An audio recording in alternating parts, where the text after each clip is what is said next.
ada banyak aspirasi dan bahkan dari 193.000 guru honorer yang sudah lulus passing grade dan belum ada formasi. Ini banyak menyampaikan aspirasi dalam berbagai cara, dan semua tidak mengenal waktu juga.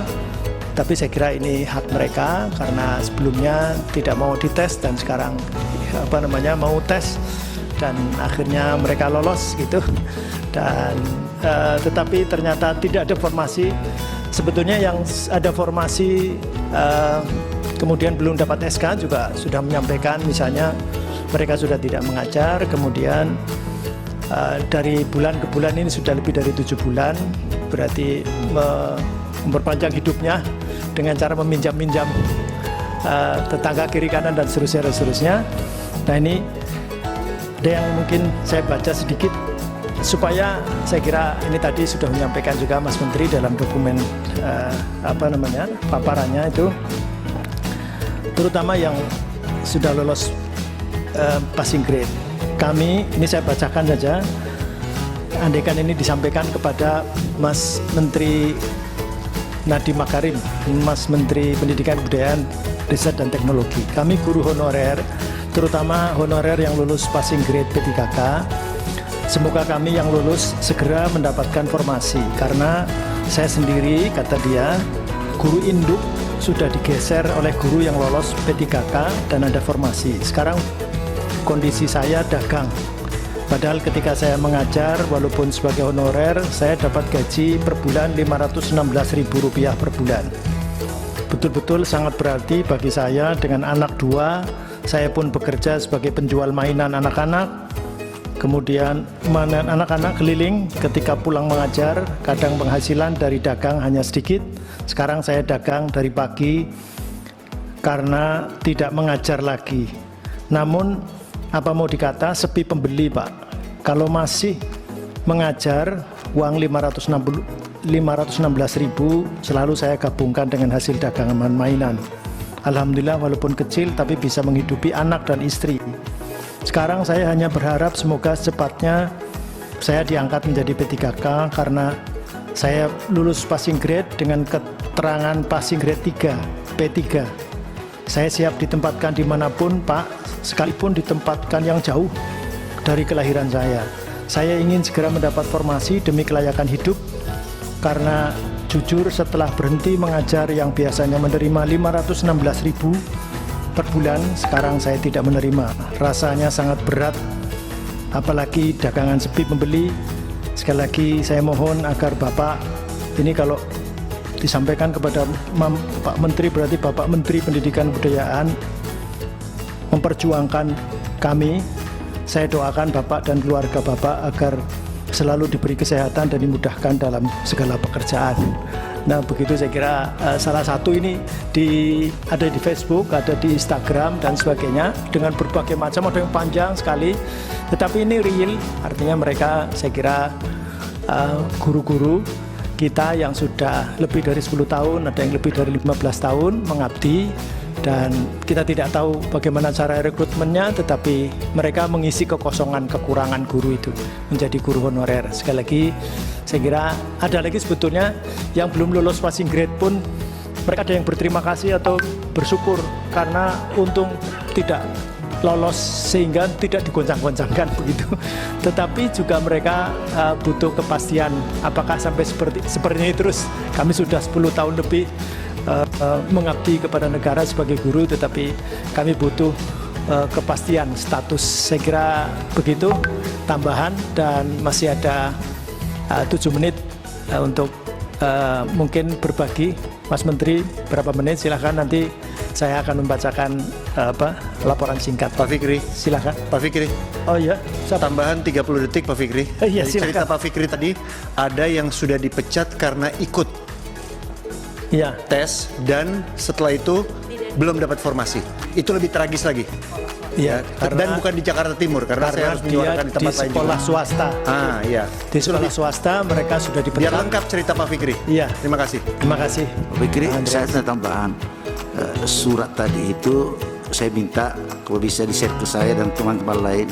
Saya ingin bikin cerpen tentang kumpulan surat-surat itu. Iya, terima kasih. Nanti ini akan dicerpenkan oleh Bang Amurai. Silakan, Mas Menteri. Terima kasih, Pak Ketua.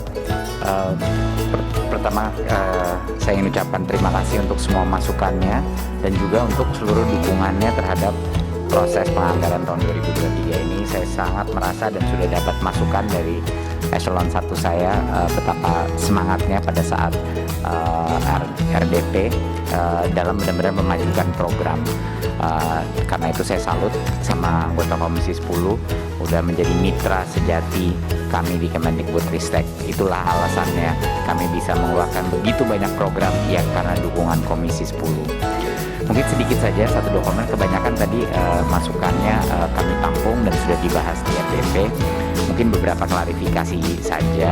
Yang pertama adalah mengenai fokus kepada guru. Mungkin sedikit klarifikasi, hampir semua program transformasi kita itu ya fokusnya guru. Jadi mungkin namanya aja, contohnya namanya sekolah penggerak. Tapi kalau kita lihat programnya itu apa, yaitu program transformasi guru di dalam sekolah penggerak.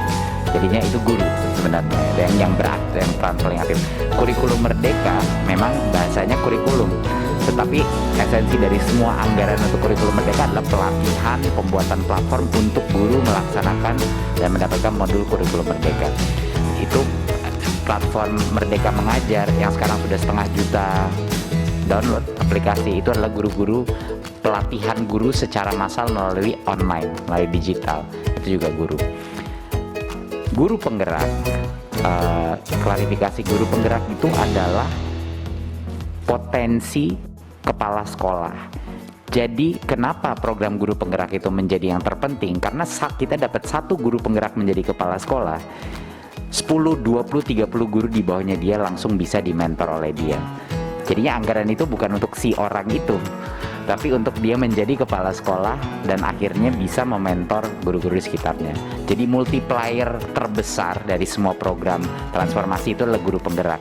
Karena kalau atasan, kepala satuan pendidikan tidak punya mindset yang baik dan ingin melakukan transformasi, akan sangat sulit. Jadi sedikit klarifikasi aja, kenapa fokus kita kepada guru penggerak, bukan guru, itu adalah pelatihan kepala sekolah. Jadi lebih mudah kalau kita pikirkan guru penggerak adalah pelatihan kepala sekolah, karena itu objektifnya guru. Dan juga pengawas ya, mereka juga bisa nanti ya menjadi pengawas, bukan hanya kepala sekolah. Jadi pemimpin pendidikan, yaitu orang yang terpenting di lapangan. Saya juga mendengar banyak sekali mengenai dua inisiatif terbesar kita, Rusisdiknas. Dua adalah mengenai, tadi saya dengar banyak sekali mengenai isu anggaran yang tentunya kami akan terus benahi dan memastikan bahwa anggaran 20% itu benar-benar digunakan untuk pendidikan dan untuk program prioritas kita, dan tentunya semua isu-isu di P3K yang memang banyak sekali isu di lapangan yang harus terus kita dorong. Ini jelas akan selalu menjadi prioritas kita di tahun 2023. Saya juga mendengar banyak mengenai transisi dari Ban PT ke LAM, ini akan saya kaji lagi dan akan saya cermati. Dan juga patut diketahui bahwa dalam bencana atau situasi bencana, semua itu kami ada berbagai macam mekanisme anggaran yang bisa dilakukan untuk senario bencana. Jadinya kami sudah berada dari DAK dan lain-lain, itu sudah ada mekanismenya untuk memberikan dukungan yang cepat. Terakhir, sebagai penutup, ada kabar sedikit gembira ini. Kita World Class University ranking universitas kita lumayan luar biasa ini.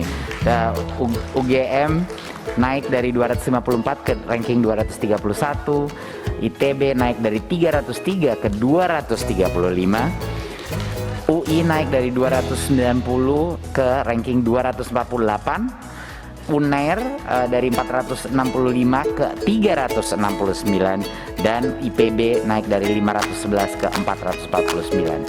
Jadi luar biasa. Dan ada sekitar ya, mohon tepuk tangan untuk perguruan tinggi kita yang luar biasa. Dosen-dosen dan rektor-rektor yang kerja keras mereka akhirnya menghasilkan rekognisi. Dan ada 11 perguruan tinggi lainnya yang masuk 1000 besar, juga ITS salah satunya Unpad dan UB. juga masuk. Jadi saya sedikit ingin menutup sesi hari ini dengan sedikit kabar gembira bahwa pelan-pelan tapi kita menuju World Class University. Saya rasa demikian, terima kasih.